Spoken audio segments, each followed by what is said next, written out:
Marshall Levenson, Rivals national analyst in the Mid-South region. As we look at some of the big transfer portal additions in the spring period, one of the bigger ones, obviously, was running back Dylan Edwards going from Colorado to Kansas State. Kansas State's looking like they're going to put together a really strong roster. Now, the question is, are they the favorite? I think in the betting odds, I think they are the favorites right now, maybe up there with Utah is certainly going to be up there. People are going to put Colorado up there.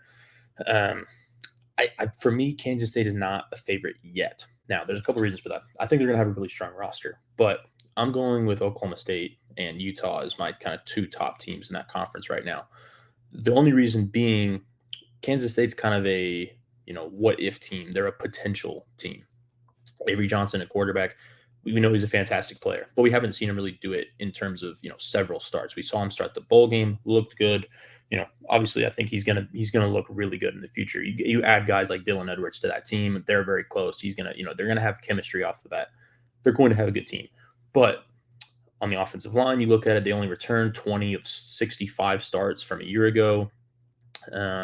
Offensive line, that's one of those positions that you need them to have chemistry. You need them to, be a unit. And if it takes some time to figure that out, I think they maybe drop a game or two along the way next year as they kind of piece together some of those guys. Now, it's Kansas State. They're probably going to have some good offensive linemen. So I could be wrong on that. And if I am, I'll have to eat that one. But looking at Oklahoma State and Utah, those are both teams that return 70% of production on both sides of the ball. Oklahoma State, who was in the Big 12 championship last year, is number 4 overall in the country in terms of returning production.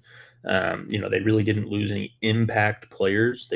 Ollie Gordon returns. Alan Bowman, who not a super exciting quarterback, but he gets the job done. He returns. The entire offensive line returns. Most of their defensive players, their wide receivers, all their impact players return. Utah gets, star quarterback Cam Rising back after missing all of last year. We know what they can do. They're a tough team. They're gonna be up there. Absolutely. You also look at some teams like, what is Colorado going to do? Can Texas Tech finally get over the hump and put together a really good season?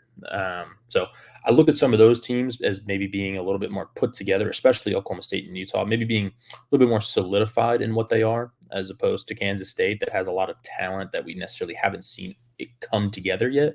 Now, if they do, they're going to be a really, really good team, and I think they have a favorable schedule. But at this time, I'm not going to side with them as my favorite. I'd probably lean towards Oklahoma State or Utah as those, but I think that's going to be a really fun conference to watch play out. It's a lot of teams that are built very similar to each other, like the Kansas States, Oklahoma States, and Utah is very similar culture, very similar roster makeup. So I think it's going to be a really fun year to watch those play out. And I do think those are probably the top 3 teams in there, and you maybe throw Colorado or Texas Tech in there. But I think Kansas State can have a really good year, but I don't know if it's going to be a complete team like everyone else thinks it.